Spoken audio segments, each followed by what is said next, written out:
அது அதுக்கும் யூடியூப்ல ஏதோ, சாரி, ஜூம்ல ஏதோ ப்ராப்ளம் போல இருக்கு. அது ரெடி பண்ணிடுறேன். அது சரி பண்ணிடலாம்.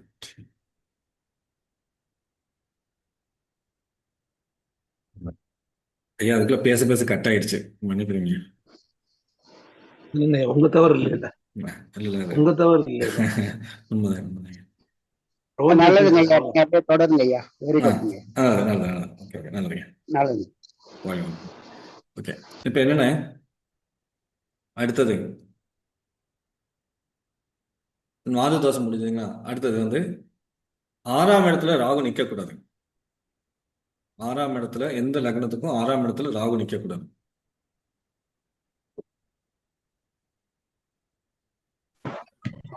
6ஆம் இடத்துல ராகு நின்னுதுன்னா சகோதர வழியில, இவங்களுடைய சகோதர வழியில ஏதோ ஒரு பாதிப்பு கொடுத்துரும். ராகு நின்னா சகோதர வழியில பாதிப்பு கொடுக்கும்.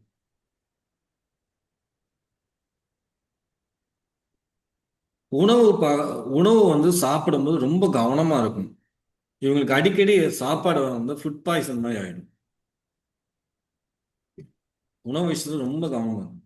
அதே மாதிரி இந்த 6ல ராகு இருக்கவங்கள விளையாட்டு கூடி இந்த எக்ஸ்பைர்டு மருந்து சாப்பிட்றது. ஒரு சிலர் வந்து என்னென்ன, இந்த நிறைய பேர்த்த நான் பார்த்துருக்கேன். அதில் சொல்லுவாங்க என்ன பண்ணுவாங்க அப்படின்னா, இந்த தூக்கு மாத்திரையை வந்து நான் பயப்படுறதுக்காக போடுவாங்க. இந்த 6ல ராகு இருந்ததுன்னா அப்படி ட்ரை பண்ணிடவே கூடாது. எனக்கு தெரிஞ்ச ஒருத்தர் வந்து அந்த மாதிரி தான் குடும்பத்தை பயப்படுறதுக்காக வந்து சும்மா சாணி பவுடரை வச்சுட்டு இப்படி விளையாண்டுட்டு இருந்தவர், நான் குடிக்கிறேன்னு சொல்லிட்டு கொஞ்சம் தண்ணி நிறைய தான் வச்சு இது பண்ணியிருக்காரு. ஆனால் அது உடனே அஃபெக்ட் ஆயிடுச்சு.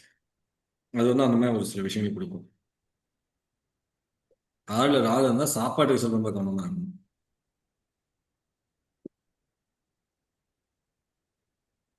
கடன் வாங்கினாங்க அப்படின்னா கண்டிப்பா ரொம்ப வழக்கம் வந்துடும். 100% வந்து அதை விடவே செய்யாது. ஆனா என்ன சொல்லுவாங்க அப்படின்னா, பொதுவாகவே 6ல ராகு இருந்ததுன்னா கடன் பிரச்சனை இருக்காதும்பாங்க, நோய் பிரச்சனை இருக்காது, ஏன்னா ராகு எல்லாத்தையும் அகற்றிடுவார் அப்படிம்பாங்க. அது வந்து என்னன்னா, சுபரோட பார்வை இருக்கணும். ராகு வாங்கியிருக்க சாரம் வந்து சுபரா இருக்கும்.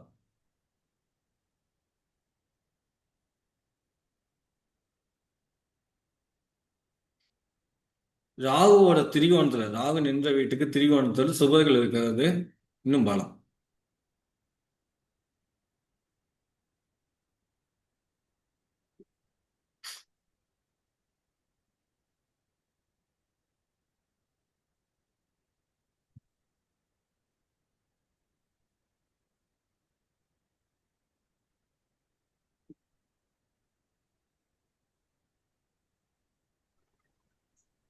ராகு நின்ற வீட்டிற்கு திரிகோணம் தானங்க?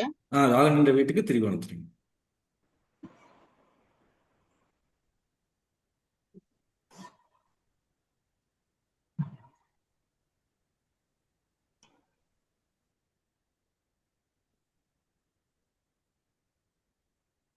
அதே மாதிரி இந்த ராகு வந்து 6ல நின்று 8ஆம் வீட்டுல வந்து லக்னாதிபதி நின்றுடக்கூடாது.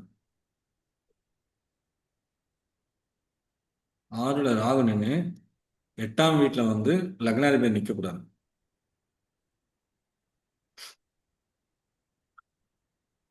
அதாவது இந்த மாதிரி அமைப்பு இருந்தது அப்படின்னா நோயினால் வந்து படுத்த படுக்கையாயிருது. அதாவது சயரோக. ராகுக்கு 8ஆம் வீடா லக்னத்துக்கு 8ஆம் வீடா? லக்னத்துக்கு 8ஆம் வீடு. ராகு வந்து 6ஆம் வீட்டுல நிற்பாரு. லக்னத்துக்கு 8ஆம் வீட்டுல லக்னாதிபதி நிற்கக்கூடாது. ராகுவோட 3ஆம் பார்வை அதுல விழுந்தாங்க. 6ல ராகு நின்னான்னா அவருடைய 11ஆம் பார்வை, 3ஆம் பார்வை 11ஆம் பார்வை எந்த பார்வையா இருந்தாலும் சரி, அது 8ஆம் வீட்டுல விழுந்துரும். ஐயா சரிங்களா? கரெக்டுங்க. ஏன்னா முன்னாடி சொன்னது வந்து ராகு கேந்திரத்துல சுபர் உட்காரணும் நம்ம இருந்தது அது சொன்னீங்க. அது அது அதனால இதுக்கு இந்த கேள்வி கேட்டேன். ஓகே ஓகே, அது வந்து அந்த ரூல் வேறீங்க. அது திரிகோணத்துல வந்து இருந்தாருன்னா சுபத்துவத்துக்கு அதுக்காக தான் இந்த கேள்வி கேட்டேன். திருப்பி அதை ஓகே. ராகு போட்டு குழப்ப கூடாது. எனக்கு அதுதான். தெரிஞ்சதுங்க, எட்டாம் வீடுனா லக்னத்துக்கு எட்டாம் வீடு. ம் ம், முன்னாடி ம். சொன்னது வந்து ராகுக்கு கேந்திரம் சொன்னோம். இப்ப ராகுக்கு எட்டாம் வீடுன்னு எடுத்துட்டாங்கன்னா இதுவா போயிடும் மாத்திடுவாங்க இல்லையா? மாத்திடுவாங்க. அதுக்காக உண்மை கேட்டேன். உண்மை, புரிஞ்சு புரிஞ்சு. ம், ஓகே, நல்லது நல்லது.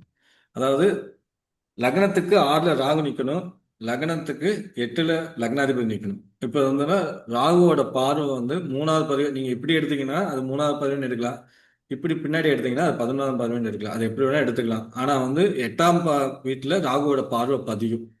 6ல் நிக்கிற ராகு லக்னாதிபதி 8ல இருந்து 8ஆம் வீட்டை பார்க்க கூடாது. 8ஆம் வீட்டுல நிக்கிற லக்னாதிபதியை பார்க்க கூடாது. பார்த்தாரு அப்படின்னா ஒன்னா விபத்துல வந்து படுத்த படுக்கையாயிருவாரு, இல்ல நரம்பு சம்பந்தப்பட்ட பிரச்சனைனால, அதாவது பக்கவாதம் அந்த மாதிரி, அதாவது சயரோக தோஷம் அப்படின்னு சொல்லுவாங்க. யோகம்னு ஒரு சொல்லுவாங்க, சயரோக தோஷம் அப்படின்னு சொல்லுவாங்க. இது என்ன பண்ணணும்னா படுக்க வச்சு, ரோகத்தினால படுக்க வைக்கும்.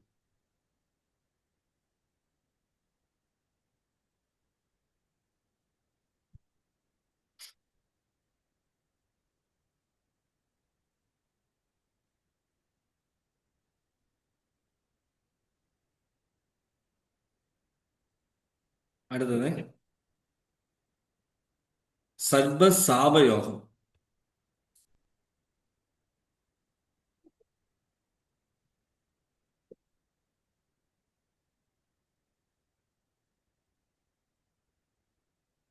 நம்ம முதல்ல பார்த்துருவோம் இல்லைங்க, அதாவது வந்து புத்திரஸ்தானம் இல்லை பூர்வீக தோஷம் அப்படின்னா பார்த்துருந்தோம். புத்திர தோஷம் பூர்வீக தோஷம் அதே மாதிரிதான். லக்னத்துக்கு 5ல வந்து ராகு நின்று, லக்னத்துக்கு 5ல ராகு நின்று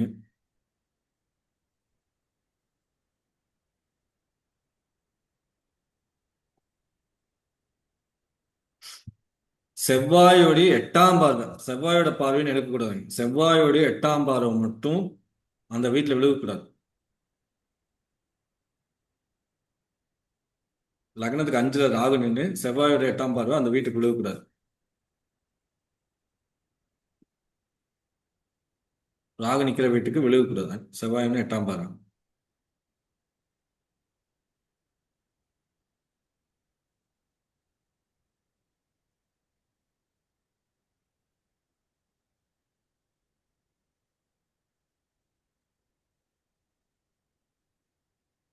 அப்படி விழுந்தது அப்படின்னா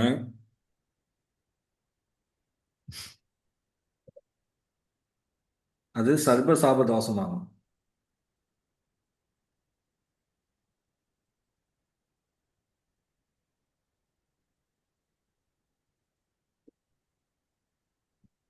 அதே மாதிரி வந்து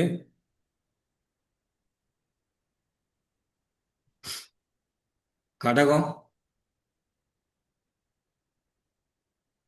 தனுசு, கடக தனுசு லக்னக்காரங்களுக்கு,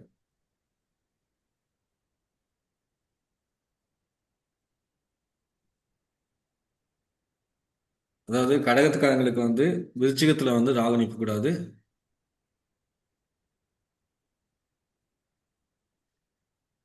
தனுசு ராசிக்காரங்களுக்கு, சாரி தனுசு லக்னக்காரங்களுக்கு மேஷத்துல ராகு நிற்க கூடாது. செவ்வாய் பார்க்கலினாலும் அது தோஷமா மாறிடும்.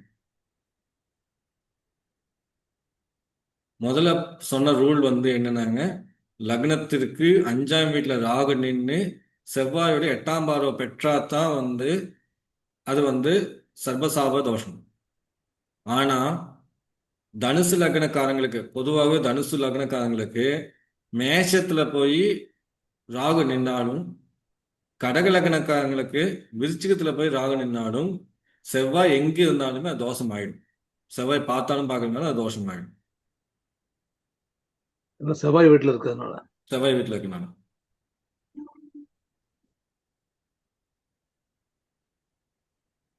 ரிப்பசாவ தோஷம்னா என்னையா நிக்கிறது என்ன பண்ணும்? அது என்னங்க, குழந்தைகளுக்கு பெரிய பாதிப்பு கொடுத்துருவீங்க. குழந்தைகளை தான் வந்து அது பெருசா பாதிக்கும். பேச விடாது, இல்லை அவங்களை தவறான வழியில கொண்டு போயிடும். அதே மாதிரி வந்து இது வந்து அகால மரணத்தையும் கொடுத்துரும்.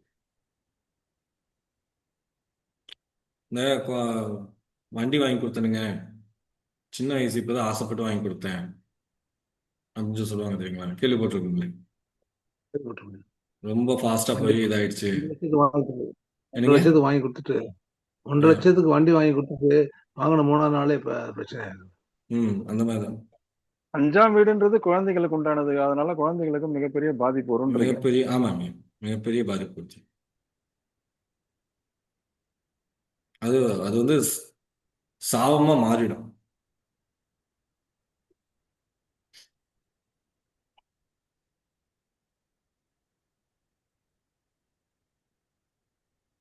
இப்போ மேஜரா புத்திர தோஷம்னு இருக்கிறவங்களுக்கு இந்த மாதிரி ஒரு அமைப்பு இருக்கிறதுக்கான வாய்ப்புகள் இருக்கு. நிறைய இருக்குது, நிறைய இருக்குது. அதுவும் வந்து செவ்வாயோட 8ஆம் பார்வை விழுந்துச்சு அப்படின்னா, பொதுவாகவே வந்து ராகுக்கு வந்து செவ்வாயோட 8ஆம் பார்வை வரக்கூடாதுங்க. பொதுவாகவே எந்த வீட்டில் நான் வேணாலும் இருக்கட்டும். படிச்சிருக்கேங்க. 5ஆம் வீட்டுல 5ஆம் லக்னத்துக்கு 5ஆம் வீட்டுல செவ்வாய் பார்வை விழுந்தாலே புத்திர சோகம் உண்டு அப்படின்ற மாதிரி ஒரு புஸ்தகத்துல படிச்சிருக்கேங்க நான். ஆமா, அது வந்து செவ்வாய் வந்து இருந்ததுன்னா என்னன்னா, செவ்வாய் மட்டும் இருக்காருன்னு வச்சுக்கலாங்க. அது நீங்க சொல்ற ரூல் கரெக்ட் தான். என்ன ஆகும் அப்படின்னா, ஜாதகருக்கும் அந்த குழந்தைக்கும் வந்து எப்ப பாத்தீங்கன்னா போராட்டமாவே இருக்கு. இவங்க சொல்றத கேட்க மாட்டேங்கிறேன், இல்லை பிடிக்க மாட்டேங்குது, இல்லை வந்து தண்ணி தெளிச்சு விட்டேன் அப்படிங்கிற மாதிரி தான் போகும். அதே 8ஆம் பார்வை விழுந்தது அப்படின்னா அடிக்கடி விபத்து ஆகுது, பையனை பத்தின ஏக்கம் இருக்குது, பையன் அவமானப்படுத்திட்டான், கேவலப்படுத்திட்டான் அப்படிங்கிற மாதிரி சொல்லுவாங்க. இதுதான் போகும். எங்கேயாச்சும் போய் ராகு நின்னுட்டாரு அப்படின்னா, ராகு நின்னாலும் சரி, மாந்தி நின்னாலும் இந்த வேலையை செஞ்சு. ராகு நின்னாலும் மாந்தி நின்னாலும் இதே சேம் பிரச்சனை. 5ஆம் இடத்துக்கு மட்டும். அது இது லக்னத்துக்கு மட்டும்தான், ராசி கிடையாது இல்லையா? ராசிக்கு வராதுங்க, லக்னம் தான். இந்த முதல்ல ராசி அல்லது லக்னம்னு சொல்லியிருந்தோம் ஃபர்ஸ்ட் பருவத யோகம்லாம். இப்ப அதெல்லாம் சொல்லியிருந்தோம். அப்புறம் இதுக்கு வராது. இதுக்கெல்லாம் அது வராது. இது வந்து லக்னம் தான். ஏன்னா நம்ம வீடு கணக்கு தானே எடுக்கிறோம், 5ஆம் பாவம் தானே எடுக்கிறோம் நமக்கு. ஆமா. அதனால வந்து நம்ம இது வந்து இதான் எடுத்துட்டு வரோம். ராசி லக்னம் மட்டும் தான் எடுத்துட்டு வரோம். ஓகே. மற்றவங்களுக்கு எல்லாம் புரிஞ்சுதுங்களா ஐயா? மற்றவங்களுக்கு எல்லாம் புரியுதுங்களா? புரியுதுங்க. அடுத்தது சர்பகண்ட தோஷம். சர்பகண்ட தோஷம்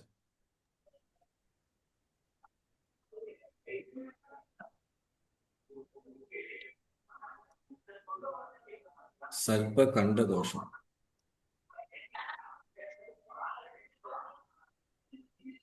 இது வந்து என்னன்னா, 2ஆம் இடத்துல வந்து எந்த லக்னமானாலும் 2ஆம் இடத்துல ராகுவும் மாந்தியும் சேரக்கூடாது. 2ஆம் இடத்துல ராகுவும் மாந்தியும் சேரக்கூடாது.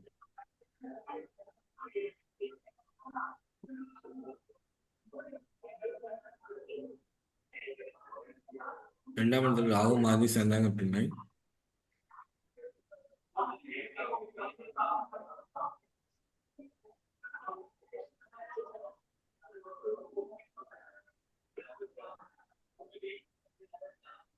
குடும்பத்தில் யாரோ ஒருத்தர் வந்து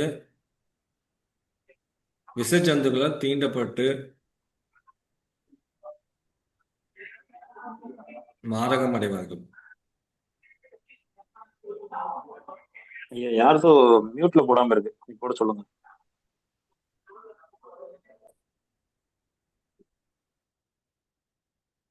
அதாவது குடும்பத்துல யாரோ ஒருத்தரோட, அதாவது உறவுல, நெருங்கிய உறவுல ஜாதகருக்கு சாப்பிட பொருள்ல வந்து விஷங்களா வர்றதுக்கு வாய்ப்புகள் அதிகமாக உண்டு. இந்த ராகு மாந்தி வந்து இவங்க பேசுற பேச்சை கேட்கவே முடியாது. திடீர்னு ஏதோ ஒரு வார்த்தை விட்டுருவாங்க.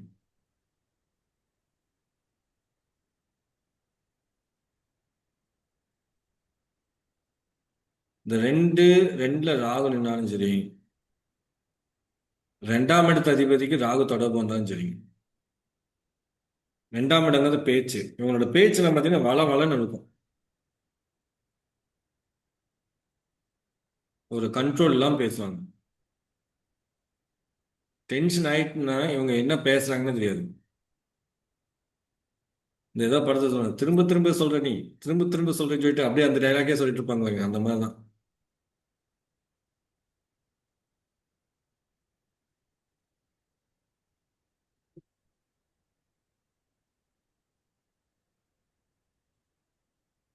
டக்குன்னு வந்து ராகு மாந்தி இருந்தா மட்டும்தான் இது இல்லைங்களா? அது வந்து இதுக்கு மட்டும் மாரகத்துக்கு மட்டும் அதுங்க. இப்ப நான் சொன்னேன் இல்லைங்க, அது வந்து பேச்செல்லாம் கேட்க முடியாதுன்னு சொன்னேன் இல்லைங்க, அது பொதுவா ராகு இருந்தாலே அது ஆமா. இருந்துச்சு. இல்ல சர்ப்ப கண்ட தோஷத்துக்கு வந்து ராகு மாந்தி இருந்தா மட்டும்தான் அந்த மாந்தி, வரும். ஆமா, மாந்தி மட்டும் ரெண்டுல இருந்தா அந்த மாதிரி வரும். மாந்தி இருந்தா மட்டும், மாந்தி மட்டும் இருந்து சனியோட பார்வை வந்துச்சு வச்சுக்கோங்க, குடும்பத்துல பிரேத தோஷம் ம். உண்டுன்னு அர்த்தம். பிரேத சாபம் இல்லைன்னா பிரேத தோஷம் உண்டுன்னு அர்த்தம். ராகு நின்னதுன்னா இவங்களுக்கு கண்டம் உண்டுன்னு அர்த்தம். சனி இருந்ததுன்னா பேர தோஷம் இருக்குன்னு எடுத்துக்கலாம். பிரேத ராகுதான் சாபம். கண்டம்.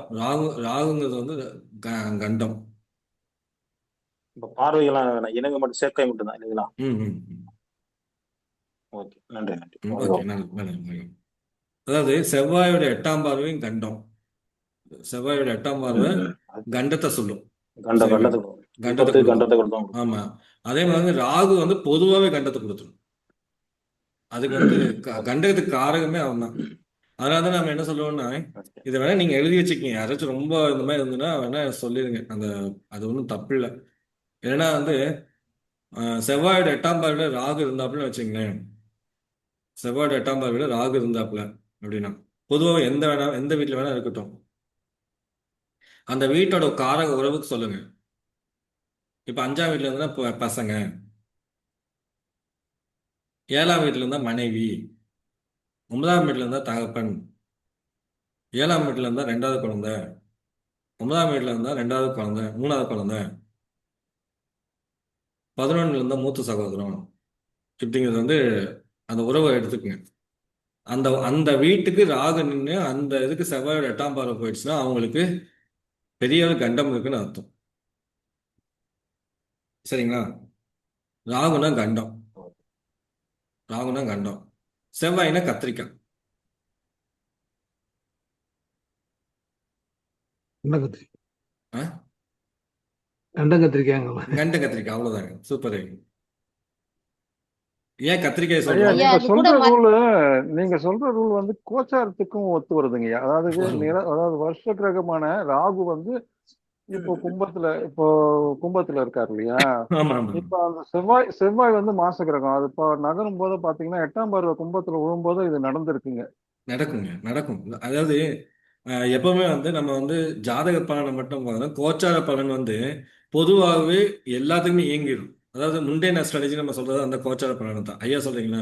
இப்ப அதிகமா அந்த மாதிரி ஜாதகத்துல இயங்கிட்டு இருக்கும், நிறைய அடிபடுறது இந்த மாதிரி இருக்கும். ஒண்ணுமில்லை, இப்ப சிம்பிளா ஒரு விஷயம் சொல்றாங்க இல்லைங்க, எப்பவுமே நீங்க எல்லாருமே நல்ல கவனிச்சு வச்சுக்கோங்க. எப்பவுமே பாருங்க, குரு எப்ப வந்து கடகத்துக்கு நெருங்குறாரோ அப்பெல்லாம் தங்க ரேட்டு கண்ணா அப்படின்னா ஏறி போயிடும். ஓகேங்களா? அதுல போய் ஃபிக்ஸ் பண்ணிடுவாரு. 12 வருஷத்துக்கு ஒரு தடவை நீங்க நல்ல ஹிஸ்டரி எடுத்து பார்த்தீங்கன்னா, எப்பெல்லாம் கடகத்தை நோக்கி போயிட்டு இருக்காரோ அப்பெல்லாம் செம ரேட் ஏற்றி விட்டுருவாரு. அதாவது ஆரோ கணத்துல போகும்போது. சரிங்களா? அவரோ கணத்துல வந்துடுவாரு. கடகத்திலிருந்து கீழே நீச்சத்துக்கு மகரத்தை நோக்கி வராதுங்களா? என்ன பண்ணுவாருன்னா விலை இறக்க மாட்டாரு. கொஞ்சமா இறக்குன மாதிரி காமிச்சிட்டு அப்படியே இப்ப வந்து இன்னும் இன்னும் ஒரு பேச்சுக்கு சொல்றேன். இன்னும் அடுத்த வருஷம்லாம் வந்து அவர் என்ன கடகத்துக்கு போயிடுவாரு. 1,00,000 ரூபா வராம அவர் நிறுத்த மாட்டார். 1,00,000 ரூபா கொண்டு வந்துடுவாரு. கண்டிப்பா கொண்டு ஆமா வந்துடுவாரு. 1,00,000 இருக்கு. வந்துடும், கண்டிப்பா வந்துடும். ஒரு பவுன் 1,00,000 ரூபா கண்டிப்பா வந்துரும். அப்படிங்கறத ஃபிக்ஸ் பண்ணிடுவாரு. அதுக்கப்புறம் ஒரு 7-8 வருஷத்துக்கு அந்த 1,00,000த்திலேயே தான் மெயின்டைன் பண்ணுவாரு. 1,05,000 ரூபா, 1,00,000, அப்புறம் 98,000 ரூபா, 97,000 ரூபா இப்படிங்கிற மாதிரி தான் போயிட்டு இருப்பாரு வழிய பெரிய சரிவை கொடுக்கவே மாட்டாரு.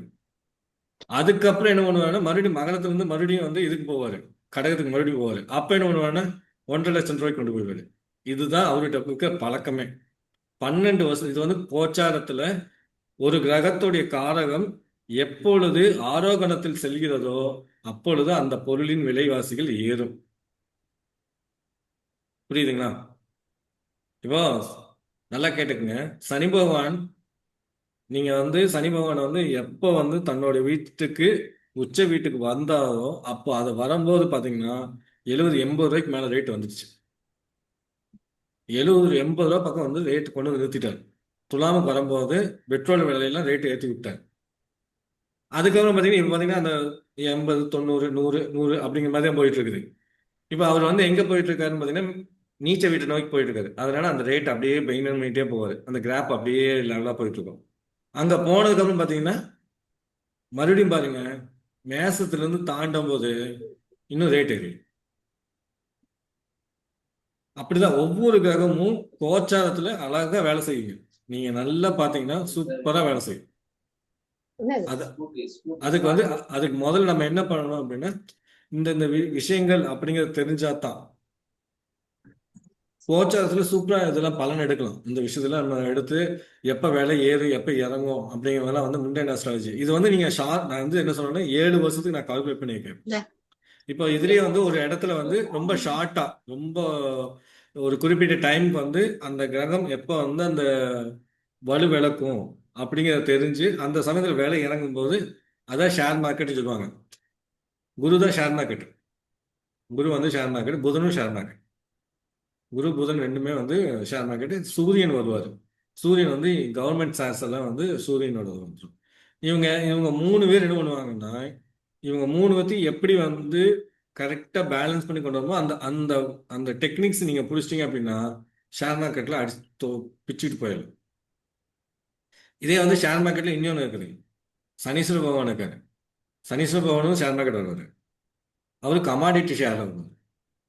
குரு பகவான் வந்து அது என்ன சொல்லுவாங்க, அது என்ன ஷேர், பணத்தை எக்ஸ்சேஞ்ச் அந்த இதுல வரும். அந்த மாதிரிலாம் ஒவ்வொரு ஷேர்ஸ் இருக்குது. பேர் டக்குன்னு வரல. ஸோ அதெல்லாம் நீங்க வந்து பிளான் பண்ணலாம். எப்படிங்கிறது வந்து இந்த நீங்க வந்து கிரகங்களை வந்து நீங்க அழகா பிடிச்சிட்டீங்க அப்படின்னா அழகா எல்லாத்தையும் கொண்டு போயிடலாம். அவங்க கை பிடிச்சி கூட்டிட்டு கிரிப்டோ போயிடுவாங்க. கரன்சிங்கய்யா? கிரிப்டோ இல்லைங்க, அதெல்லாம் அதுக்கு ஓ, இவங்க அவாலாங்க டக்குன்னு ஐயா அவாலா ஐயோ ஐயோ ஐயா யூனிட் நீங்க வேற. கரன்சி, யூனிட் கரன்சிங்க, அதெல்லாம் யூனிட் கரன்சிங்க. இல்லைங்க, கரன்சி எக்ஸ்சேஞ்சுக்கு ஒன்று சொல்லுவாங்க இல்லைங்க. இப்போ வந்து நம்ம forex, forex, forex trading, forex, forex forex trading. Trade. அதான் அது டக்குன்னு அந்த பேர் வரல. Forex trading. இல்லைங்க, ஃபாரெக்ஸ் ட்ரேடும் ஒண்ணுதாங்க. யூனிட் கரன்சி யூனிட்னு சொல்லுவாங்க. அதுங்க. கரன்சி யூனிட் இப்ப யாரெல்லாம் டாலர்ல போடுறாங்களோ, டாலர் யூனிட் வாங்குறாங்களோ, இன்னொரு ஒரு அதிகபட்சம் போச்சுன்னா 4 மாசங்க. 4 மாசத்துல பலூன் மாதிரி வெடிச்சு சிதற போகுதுங்க டாலர். அதுதான்.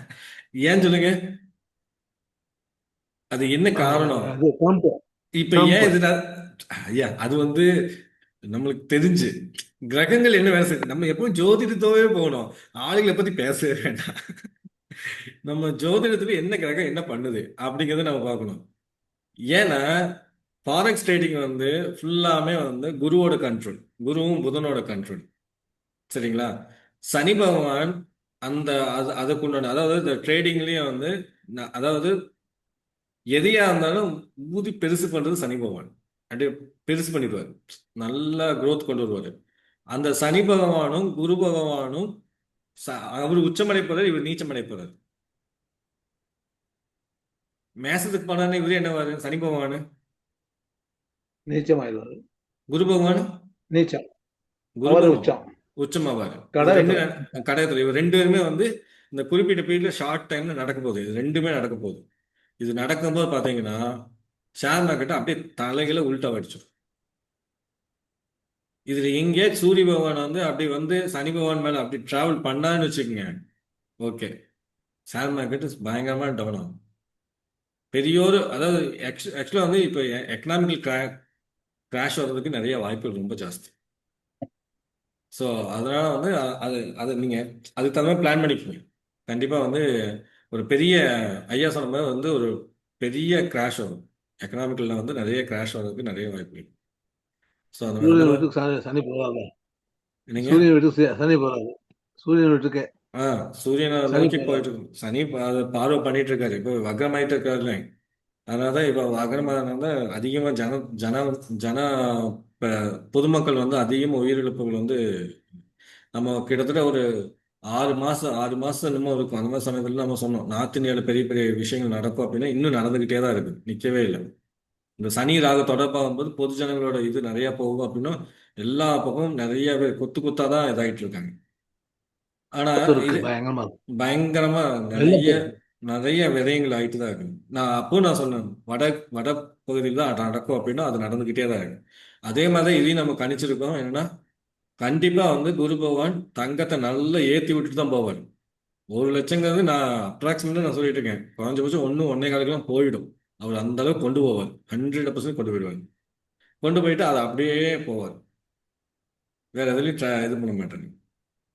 அதே மாதிரி வந்து கமாடிட்டி ட்ரேடிங் வந்து யாராச்சும் பண்ணீங்க அப்படின்னா கொஞ்சம் கவனமா இருங்க. கமாடிட்டி வந்து பொருட்களை வச்சு பண்றதுல வந்து கொஞ்சம் கவனமா இருக்கும். அதெல்லாம் வந்து பயங்கரமான சரிவை சந்திக்க போகுது. கமாடிட்டி ஏன்னா சனி பகவான் நீசத்து போயிட்டு இருக்க கமாடிட்டி விழுந்துடும். அதனால அதை கொஞ்சம் பார்க்கணும். பெரிய லாஸ் எல்லாம் கொடுக்கும். சரி இப்ப ஓகே. அந்த சமயத்தை பர்ச்சேஸ் பண்றது நல்லதானே ஐயா? ஐயா. அந்த சமயத்துல ம். சமயத்தை பர்ச்சேஸ் பண்றது நல்லதானே? பர்ச்சேஸ் பண்றது நல்லது. சரியானது அப்படி பர்ச்சேஸ் பண்றது நல்லதுதான். பண்றது வந்து என்னன்னா இப்போ, ஆஹ், இருந்தது அப்படின்னா இந்த சமயத்துல சேவ் பண்ணிக்கோங்கன்னு நான் சொல்றேன். யாராச்சும் போட்டு வச்சிருந்தீங்கன்னா அதுனா டைம் இருக்குது. இப்பவே இல்லை, இன்னொரு 1 வருஷம் 1.5 வருஷம் இருக்குன்னு வச்சுக்கோங்களேன். அது டைம் இருக்குது. பட் என்னன்னா அது வந்து நீச வீட்டை நோக்கி பக்கம் வந்துட்டாரு, ரொம்ப பக்கம் போயிட்டாரு. ஏன்னா அவர் மெதுவா போனாலுமே ரொம்ப தீவிரமா அந்த வேலையை செஞ்சுட்டே போவாரு. அதனால என்னன்னா கிட்டத்தட்ட 6 மாசம் 8 மாசத்துக்கு முன்னாலே அவர் அந்த பலனை கொடுக்க ஆரம்பிச்சிட்டார் சனி பகவான். மே அதாவது ஒரு இதுக்கு சொல்றேன். எப்ப வந்து ரேவதியில வந்து ஃபர்ஸ்ட் பாதத்தை வந்து சனி பகவான் எடுத்து வைக்கிறாரோ அப்பவே நீசத்துக்கு உண்டான பலனை கொடுக்க ஆரம்பிச்சிடும். ரேவதி முதல் பாதத்திலேயே, உத்திரட்டாதி கடைசி பாதத்திலேயே கொடுக்க ஆரம்பிச்சிருவாரு. இன்னும் சொல்றேன் நான். அப்பவே நீங்க வந்து அதுக்கு தகுந்த மாதிரி வந்து இந்த விஷயங்கள் எல்லாம் கொஞ்சம் அதே மாதிரி வந்து இந்த சமயத்துல வந்து கர்ம நிவர்த்திகள் பண்ணிக்கிறது ரொம்ப நல்லதுங்க. அதை வந்து ரொம்ப சனி பகவானுக்கு வழிபாடுகள் பண்ணுறதும் கர்ம நிவர்த்திகள் பண்றதும் ரொம்ப நல்லது. அது யாருக்காச்சும் வந்து ஏதாச்சும் பண்ற மாதிரி பிளான் பண்ணிருந்தீங்க அப்படின்னா அது எல்லாத்தையும் பண்ணிடுங்க. ஏன்னா இந்த காலகட்டத்தில் பண்றது ரொம்ப நல்லது. நிவர்த்திகள் வந்து இந்த சமயத்துல சனி பகவான் வந்து இது பண்ணும்போது சின்ன அளவுக்கு பண்ணாலும் அவருக்கு வந்து அது பெரிய சந்தோஷத்தை கொடுக்கும். அவர் நினைக்கிறோம் அப்படிங்கிறதுக்காக தான தர்மங்கள் பண்றது இதெல்லாம் நல்லது கொடுக்கும். ஸோ அதெல்லாம் வந்து நம்ம பண்ணிக்கலாம். சரி ஓகே. அப்போ ராகுவோட 8ஆம் பார்வையில வந்து சாரி செவ்வாயோட 8ஆம் பார்வையில ராகு நின்றாங்கன்னா கொஞ்சம் கவனமா இருக்கணும். அதே மாதிரி வந்து 2ஆம் இடத்துல வந்து மாந்தியும் ராகுவும் இருந்தாலும் சாப்பிட்ற விஷயத்துல ரொம்ப கவனமா இருக்கணும். சரிங்க.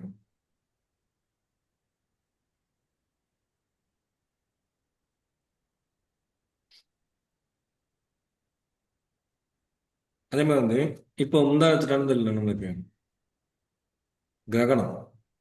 ராகுவும் சந்திரனும் கிரகணம் நல்லது. ஆச்சு. ம். ஆமா. அதை வந்து நீங்க நோட் பண்ணி வச்சுக்கோங்க. யாராச்சும் தெரிஞ்சாலும் டக்குன்னு சொல்லிட வேண்டாம். ரொம்ப நோட் பண்ணி மட்டும் வச்சுக்கோங்க. இப்ப இது எந்த வீட்டில் நடந்தது? ராகும் சந்திரனும் எந்த வீட்டில் நடத்துனாங்க? கும்ப வீட்டுல. கும்ப வீட்டில். சூப்பர். கும்ப வீட்டில் தான் நடத்திருக்காங்க.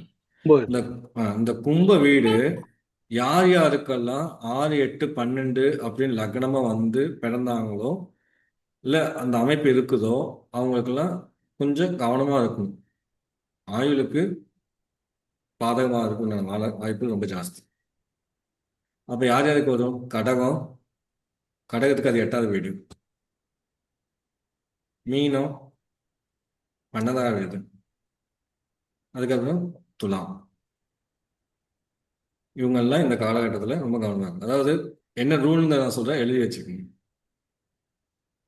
அதுக்கு லக்னாதிபதி பார்வை வந்திருக்கணும். அது ஒரு ரூல் இருக்குது. பொதுவா இவங்களுக்கு இந்த கடகம், துலாம், மீனம் இவங்க இவங்க வந்து இந்த 3 வீட்டுக்காரங்க இந்த லக்னம் யார் இருந்தாலும் சரி இந்த காலகட்டத்தில் இந்த ஒரு அதாவது ஐயா லக்னமா ராசிங்களா?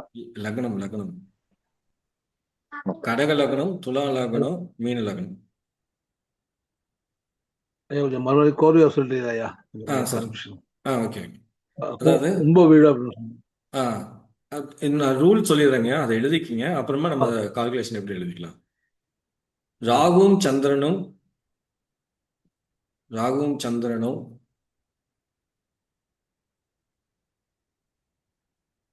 லக்னத்திற்கு 6 8 12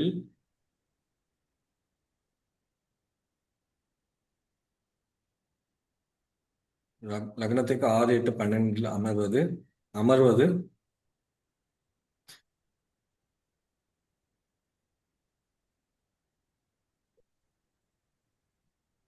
ஆயுள் குறைபாடு அல்லது ஆரோக்கிய குறைபாடு ஏற்படுத்தும்.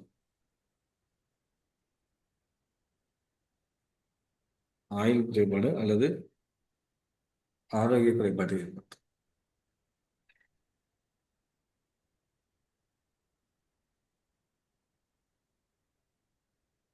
இவ்வாறு அமைப்பெற்ற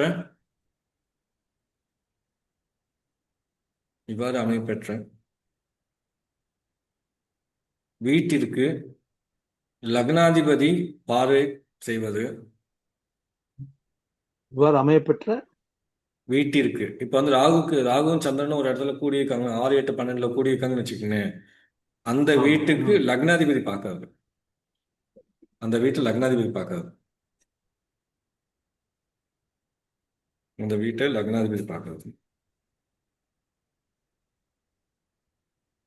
லக்னாதிபதி பார்க்கறது, லக்னாதிபதி இருக்கிறது. லக்னாதிபதி சேர்க்கைன்னு போட்டுக்கோங்க. லக்னாதிபதி பார்க்கறது இல்லை லக்னாதிபதி இருக்கிறது. ஜாதகருக்கு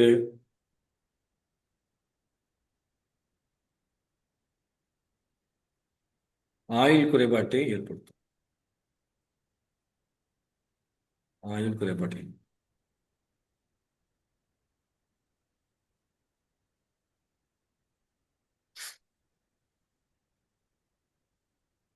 இப்போ ஒரு எக்ஸாம்பிள் சொல்றேன். கடக லக்னத்துக்கு கடக லக்னக்காரங்க, சரிங்களா? இப்போ அவங்களுக்கு 8ஆம் வீட்டில தான் வந்து ராகுவும் சந்திரனும் இப்போ கிரகணமாச்சு. கிரகணம் ஆகணும், சந்திர கிரகணம் வரணும். ராகுவால் கிரகணப்படக்கூடிய காலம் அப்படிங்கிறது இருக்கு. அப்போ சந்திரனும் ராகுவும் கனகம். இப்போ கடகலகணத்துக்கு லக்னாதிபதி அவர் தான், சந்திரன் தான். அப்போ கடகலகணத்துல அன்னைக்கு கடகலகணத்துல பிறந்த குழந்தைகளுக்கு எல்லாமே ரொம்ப கவனமா இருக்கணும் அப்படிங்கிறத நம்ம சொல்லணும்.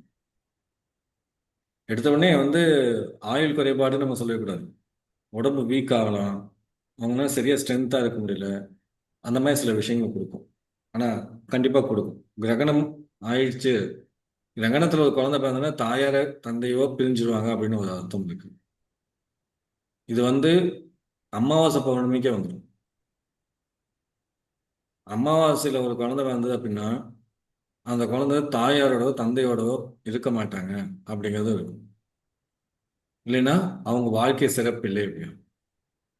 இது வந்து பொதுவாகவே அமாவாசையில் பிறக்கவங்களுக்கு, பௌர்ணமியில் பிறக்கவங்களுக்கு, பௌர்ணமியில் பிறந்தா தாய் அன்பு குறைவு, இல்லைன்னா இவங்கனால தாயாரோட அன்பை பெற முடியாது, இல்லைன்னா அனுபவிக்க முடியாது, இவங்களால புரிஞ்சுக்க முடியாது அப்படிங்கிறது தந்தைகிட்ட இருந்து கொஞ்சம் விலகி இருப்பாங்க அப்படிங்கிறதே சொல்லி வரும்.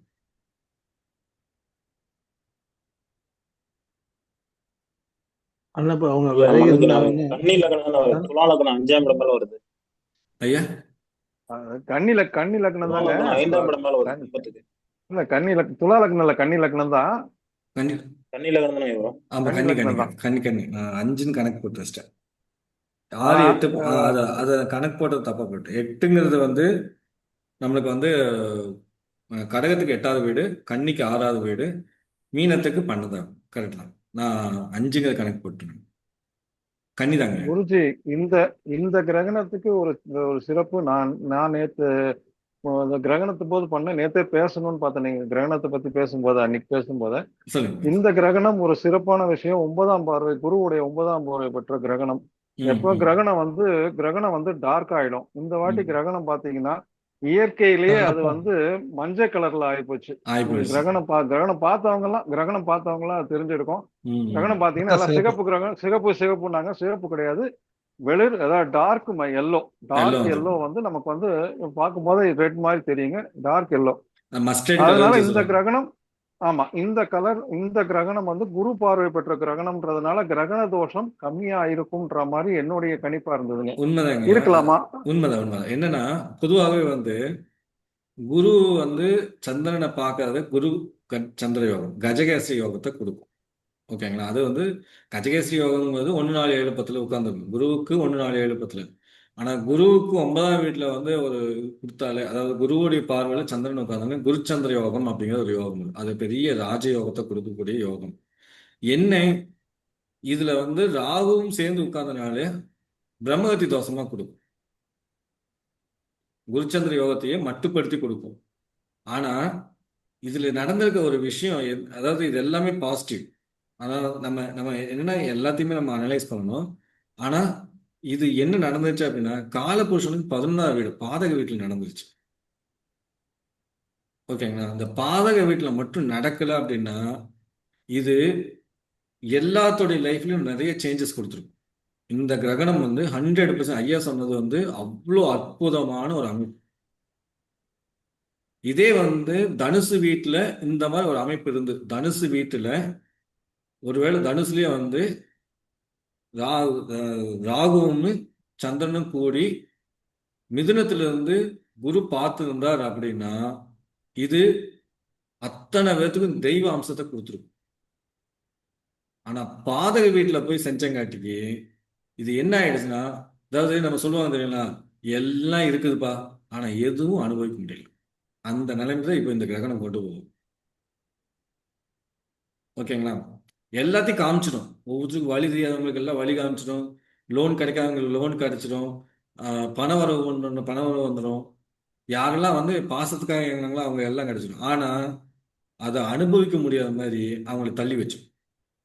இதுதான் இந்த கிரகணத்தோடைய. ஆனா வந்து ஐயா கணிச்சது ஐயா சொன்னது எல்லாமே சரிதான். பட் இந்த பாதகம் அப்படிங்கிற ஒரு விஷயத்தினால அது டோட்டலா அப்செட் ஆயிடுச்சு. ஓகேங்களா ஐயா? புரிஞ்சு ஐயா? சரிங்களா? சரிங்கய்யா. நாங்க என்னய்யா, இல்ல அது இல்ல நான் சும்மா மழையில் புளித்த புல்லுகள், இல்ல நீங்க இல்ல குருமார்கள். இல்ல நீங்க இல்ல சொல்லும் போது இல்ல இல்ல அது இல்லைங்க. நான் அதாவது நம்ம நம்ம வந்து ஒரு சில விஷயங்கள் பார்க்கும்போது இதுலயும் சேர்த்து பார்க்கணும் அப்படிங்க. நம்ம நீங்க சொன்னது அற்புதமான விஷயம். உண்மையாவே வந்து இதை நம்ம நிறைய ஆய்வுகள் பண்ணேன். அப்போ வந்து நல்ல விஷயம் இருக்குது.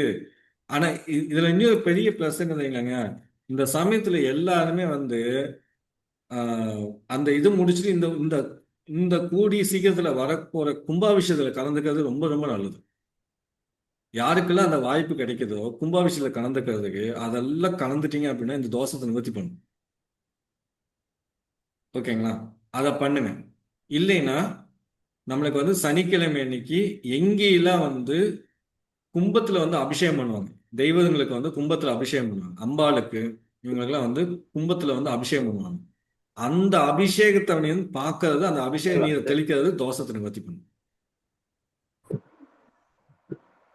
புரிஞ்சுதுங்களா? இது எவ்வளவு நாளைக்கு தோஷம் இது? அதாவது பொதுவாகவே ஒரு கிரகணம் நடந்ததுன்னா 6 மாசம். எந்த இது என்ன சொல்லுவாங்கன்னா சந்திரனுக்கு கம்மி தாங்க அப்படிம்பாங்க. எனக்கு தெரிஞ்ச சந்திரனுக்கு கம்மியெல்லாம் ஆகாது இல்லை. 3 மாசம் தான் 6 மாசம் அந்த தோஷத்தை கொடுத்துது. சூரியனுக்கும் அதே மாதிரி தான் 6 மாசம். நம்ம நினைச்சிட்டோம் ஒரு நாள்ல முடிஞ்சிச்சுப்பா, நைட்டு 9 மணிக்கு ஆரம்பிச்சு 1 மணிக்கு முடிச்சிட்டாங்க அப்பாடா அப்படின்பாங்க. ஆனா அதனுடைய ரேடியேஷன், அந்த அந்த 4 மணி நேரத்து ரேடியேஷனு அவ்வளோ வீரியத்தை கொடுக்கும். சரிங்க. நமஸ்காரம் சார். அம்மா வணக்கம், வாழ்வாங்க. வாழ்க வளமுங்க சார். கிரகணத்துக்கு முன்னாடியே ஏதாச்சும் சிம்டம்ஸ் கொடுத்துருமா சார்? கண்டிப்பா கொடுக்கணும். நிறைய பேருக்கு ஒரு ஆக்சிடென்ட், அதுதான், அது நிறைய பேருக்கு கொடுத்துரும். நிறைய பேருக்கு கொடுக்கும். அது கொடுக்கும். ஹெல்த் இஷ்யூ, அதான் ஹெல்த் இஷ்யூ, அதாவது வீசிங் ட்ரபிள் வர்றது, தலைவலி வர்றது, ஒரு இடத்துல டெசிஷன் எடுக்க முடியாம ஸ்தம்பிச்சது, அது வரைக்கும் நல்ல ஆக்டிவா இருந்திருப்பாங்க. அது நடந்ததுக்கு அப்புறம் பார்த்தீங்கன்னா அப்படி டவுன் ஆயிடுவாங்க. அதாவது அடிக்கடி இடுப்பு வலி வந்துருக்கும். நிறைய பேருக்கு இடுப்பு வலி வந்துருக்கும். பெயின் ரொம்ப வந்துருக்கும். கழுத்து வலி சார், கழுத்து வலி சார், ஜாயிண்ட்ஸ் எல்லாம் வந்து அது இடுப்பு வலி ரொம்ப, ஜாயிண்ட்ஸ் இடுப்பு வலி ரொம்ப ஜாயிண்ட் அதிகமா இருக்கும். இடுப்பு வலி தான், அதாவது மஜ்ஜை சார்ந்த இடங்கள் எல்லாமே பாதிச்சு. அதே மாதிரி பாத்தீங்கன்னா ஒரு சமயம் நரம்பு இழுத்து பிடிக்கிற மாதிரி ஒரு ஃபீல் வந்துடும். இது எல்லாத்துக்கும் இருக்கவங்க எல்லாத்தையுமே நம்ம கவனமா பார்க்கணும். ஏன்னா இந்த நரம்பு இழுத்து பிடிக்க நாடி, அதாவது நாடிங்கிறது வந்து சந்திரனோடது. அப்ப என்னன்னா படபடப்பாகுது, ரொம்ப ரைஸ் ஆனாங்க அப்படிங்கிறதும், ஒரு மாதிரி காரணமே இல்லாம டென்ஷன் ஆகி ஒரு மாதிரி 2 நாள் வந்து ஒரு மாதிரி ரொம்ப டவுனே இருந்தாங்க அப்படிங்கிறதும் இந்த மாதிரி.